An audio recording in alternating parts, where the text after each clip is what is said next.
麦 K 竟然被武道吊打了。在上一集还放狠话说召集2万人才有资格跟自己打架的麦 K 却被英佐娜单方面的压制，因为英佐娜的心中满含着对这个弟弟的恨意。在麦 K 说要做个了结之后，所有人的目光都移向了这2人。阿坚此时已经完全相信了武道说他来自未来的事，还表示自己跟麦 K 都会成为他的左右手，让他能够心无旁骛地做自己该做的事。与此同时，英佐娜问麦 K 你到底是怎么振作起来的。麦 K 的脑海中瞬间浮现出了妹妹的笑脸，直接朝英佐娜踹出愤怒一脚，却被对方轻松抵挡，还露出了夸张的笑容。麦 K 不为所动，又是一记重重的踢击，英佐娜用自己的手臂挡下了，然后将人推了出去。但下一秒，麦 K 又凌空跃起，伸直大长腿用力压了下去。英佐娜双手揣兜，也从容着抬腿化解了这记踢击。但麦 K 与生俱来的居家弹跳力和平衡感让他赞叹不已，不愧是被誉为无敌的男人。现在他久违的兴奋了起来，而麦 K 又飞身上前，万没想到竟然被英佐娜给踹了回来，因为对方已经看透了他的动作。众人都不敢置信地看着这一幕，唯有嬉笑露出了笑容。英佐娜收起疯狂的表情，直接宣布自己会杀了麦 K。但麦 K 再次站了起来，飞奔向英佐娜，又拿出了自己引以为傲的踢击，被对方反手一拳砸在脸上。而麦 K 只想问英佐娜一个问题：为什么要杀害艾玛？当初还是小孩子的英佐娜和阿赫一起住在育幼院里，突然有一天真一郎来探望她，一来就说自己是他的哥哥，刚好英佐娜一直都想有一个哥哥。真一郎几乎满足了他对哥哥的所有期待，带着他骑摩托车在街上奔驰，然后坐在路边吃着鲷鱼烧，看着夕阳。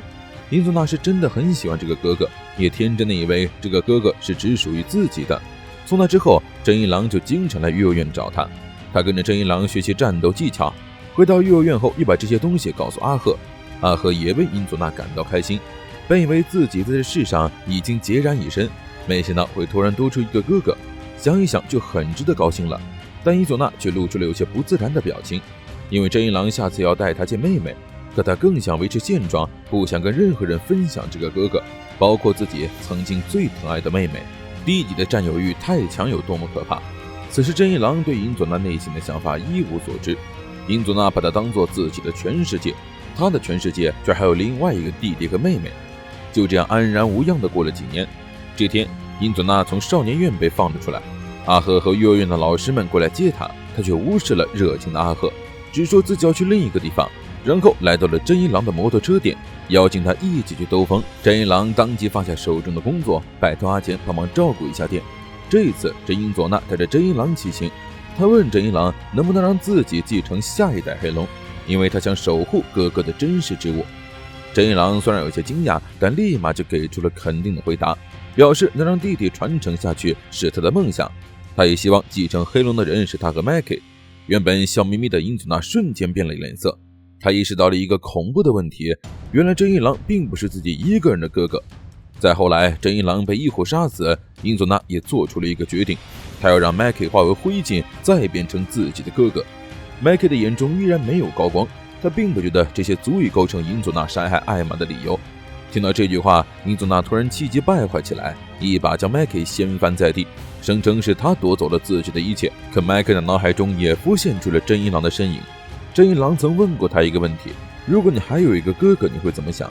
还没来得及回忆起自己当时的回答，他又被英佐娜踢飞出去，紧接着就是一场单方面的虐打。武道他们以为是麦 K 受到艾玛死的影响，没能发挥出真正的实力，最了解他的阿坚却说麦 K 已经使出全力了。黑川英佐娜就是如此恐怖，看到自家老大这么强，开心的还是天竺的成员。只有阿和知道英佐娜为什么变成这样。12岁的时候，他曾被一个团体找茬，那些不良踩碎了真一郎送他的打火机，甚至把他折磨到了住院。而英佐娜康复之后，他就亲自找了那些参与者一一复仇，更是将领头人逼入绝境，扬言只要他有一口气在，就要把他的同伴和家人全部毁掉。最后那个首领陷入绝望，最终上吊自杀。英佐娜这个人最可怕的一点就是完全不怕死人，打架的时候根本就不懂得适可而止，现在更是变得无法控制自己。他那一双拳头是专门用来杀人的拳头，这一切当然是拜西校所赐。当初西校找到了落魄的英佐娜，亲手将她塑造成了自己希望的模样。英佐娜自己心里也清楚，自己这些部下根本就不是为了他而战，而是在利用自己，让几个世代抓紧时代。而他们天主就是这样一个互相利用的组织，什么信任，什么友情，这些东西都太空洞了。承受了麦克无数的踢击的英佐娜动作逐渐慢了下来，他的踢击也被麦克轻松抵挡。麦克告诉他，他们并不是孤零零的，你还有个弟弟，我也还有个哥哥。这句话让英佐娜停下了动作。麦克也想起了自己当时的回答，他告诉真一郎，如果还有个哥哥的话，自己一定会喜欢上他的。现在虽然他和英佐娜都失去了哥哥和妹妹，却还有彼此。麦克对着英佐娜喊哥哥，说想要拯救他。这突如其来的温情让英佐娜恼羞成怒，奋起一脚踢了过去。这一次麦克不再是抵挡，而是躲开了，紧接着一拳砸向了英佐娜的面门，局势瞬间逆转。麦克的踢击还像之前那么迅猛有力，英佐娜却已经无力抵挡，被全力踢中后倒了下去。不过他立马就站了起来，火力全开的麦克让他非常兴奋，可这份兴奋却没有为他赢得胜利。麦克的心中充斥着愤怒，明明只要这个哥哥愿意敞开心扉，自己跟艾玛一定会乐意接纳他，为什么非要闹成现在这样呢？他质问英佐娜这是为了什么？那张脸和真一郎的脸似乎重合了。英佐娜歇斯底里地吼了一声闭嘴，然而他现在的攻击就像花拳绣腿一般，根本不是麦克的对手。更何况他还在麦克的身边看到了真一郎和艾玛，为什么所有人都站在了他那边？他不甘心，他彻底疯狂，他一把夺过了西晓手中的手枪，反正他已经一无所有了，如果连这一场战斗都输掉的话，那就真的什么也不剩下。英佐娜的眼中充斥着疯狂，麦克竟然还在煽动他开枪。就在他即将扣下扳机的那一刻，阿赫冲上来一把甩开了他的手，枪又掉在了西晓身边。阿赫已经看不下去这场闹剧，很明显他们天主已经输了。阿赫和英佐娜在进幼儿园之前就已经认识了，那时阿赫的父母刚出意外去世，他在小巷子里为他们堆起了一个小小的坟墓。英佐娜撞见后一脚踢开，告诉他要忘了死去的人，因为那些人已经不会再保护他了，但是没关系，自己可以给他活下去的价值和意义。从那天之后，阿赫就变成了英佐娜王国最忠实的仆人，所以他更不想看到英佐娜露出这副丑态，变成这么没出息的样子。听完阿赫的话，英佐娜沉默了一瞬，却并没有改变自己的想法，